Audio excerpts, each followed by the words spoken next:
Hello guys! Another day, another ulam. Let's cook with me. At ito pala yung mga ingredients na kakailanganin ko. Ito yung mga chicken breast, carrot, sayote, atay, broccoli, cauliflower, at repolyo, at may bell pepper. At dahil na i-ready ko na yung mga kakailanganin ko, mag-i-start na rin ako maggisa.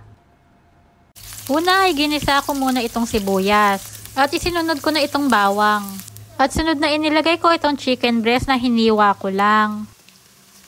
Igigisa ko lang ito ng mga 2 o 3 minuto or hanggang sa magkulay brown. At na magpalit na nga ang kulay nito ay nilagay ko na itong atay ng manok. Kung ayaw nyo naman ng atay ng manok ay okay lang naman na hindi lagyan. Ako kasi favorite ko itong atay ng manok kaya nilagyan ko. Maglalagay din pala ako ng toyo. At naglagay din ako ng paminta. At naglagay din ako ng oyster sauce. Hahaluin ko lang para magmix yung mga pampalasa na nilagay ko. At sunod na inilagay ko itong carrots at sayote. Medyo matigas kasi ito kaya inuna ko nang inilagay. Hahaluin ko lang at tatakpan hanggang sa lumambot yung carrots. At nang kumulo na nga at medyo malambot na itong carrots ay nilagay ko na itong broccoli at cauliflower.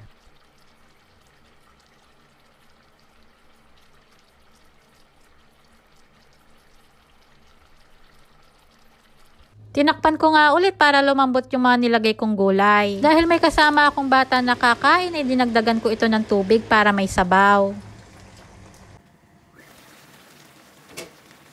At nang medyo luto na yung broccoli, inilagay ko na itong repolyo at bell pepper.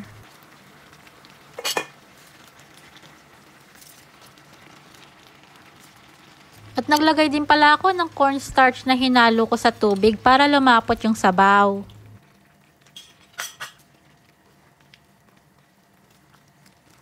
At tatakpan ko lang ito hanggang sa maluto na yung mga gulay na nilagay ko. At eto na guys, ang ating ulam na chop suey. So ayun lang, thank you Lord sa blessing. Thank you for watching. Bye!